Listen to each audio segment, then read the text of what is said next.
ouders, grootouders, beste zusters en sympathisanten. Ik heet u in naam van alle kleutertjes en hun juffen van harte welkom op ons kerstspel Simon en de Heilige Nacht.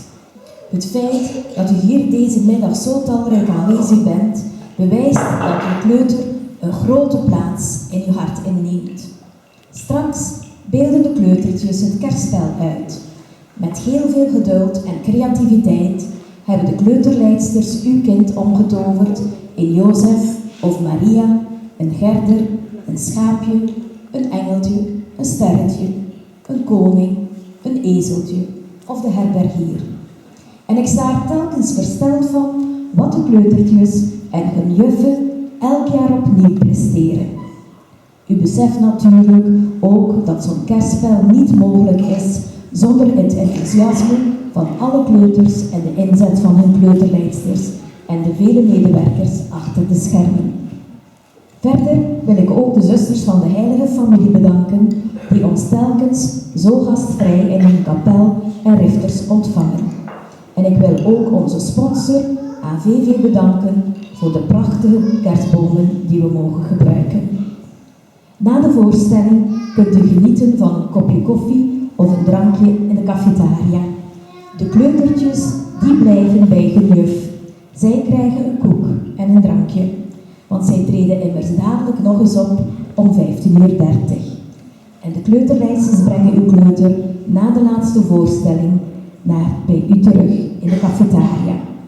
Maar genoeg gepraat nu. Nu is het aan de kleutertjes met het kerstspel Simon en de Heilige Nacht.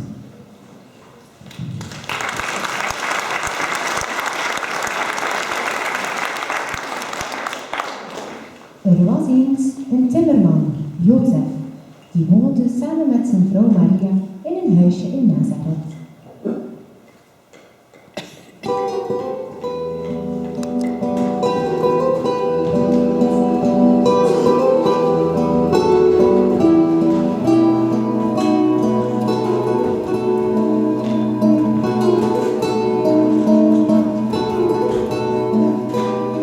Maria zit in huis als ze plots bezoek krijgt van engel Gabriel. Maria, je gaat een kindje krijgen en je moet hem Jezus noemen. Echt waar? Dat is goed nieuws.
zijn werkplaats aan het timmeren. Hij maakt een nieuwe tafel en enkele stoelen.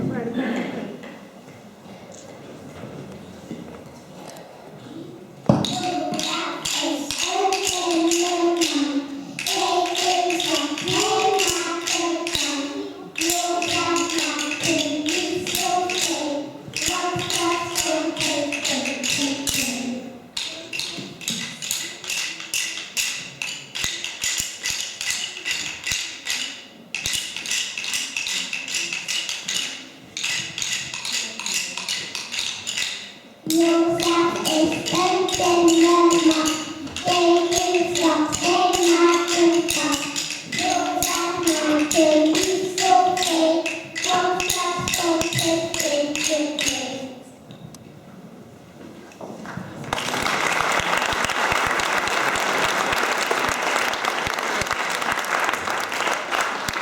De boodschapper komt op met zijn trompet.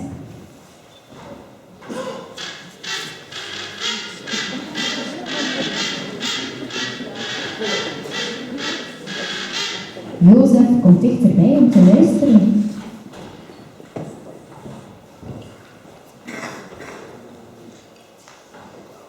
Recht van de koning. De koning wil weten hoeveel mensen in ons land wonen. Daarom moet iedereen naar Bethlehem om naam in het boek te schrijven. De boodschapper blaast op zijn trompet en gaat terug weg. Jozef gaat naar Maria om het nieuws te vertellen. Maria, ik heb slecht nieuws. We moeten naar Bethlehem om ons naam in het boek te schrijven. Maria moet binnenkort haar kindje krijgen en met haar dikke buik kan ze niet zo ver meer wandelen. Gelukkig weet Jozef een oplossing. Hij gaat naar de buurman en hij vraagt of hij zijn ezel mag gebruiken. Mag ik jouw ezel gebruiken? Ja, natuurlijk ga je niet zolang niet eten en drinken geven. Ja, dat zal ik doen. Jozef neemt de ezel mee en gaat naar Maria.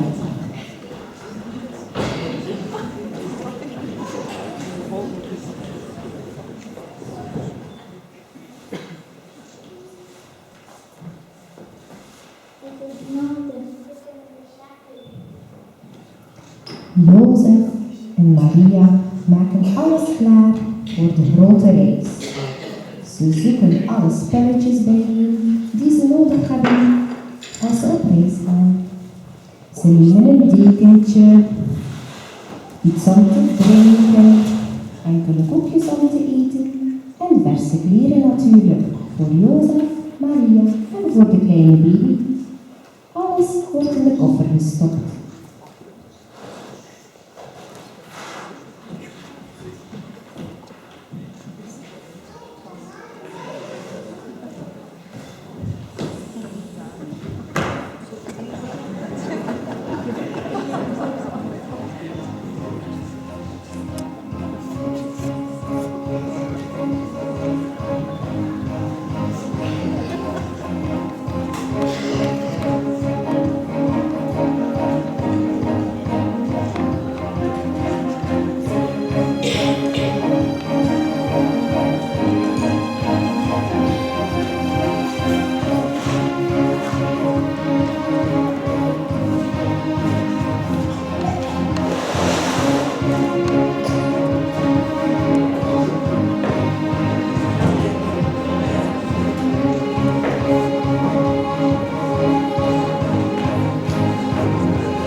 verzoek, verzoek, verzoek.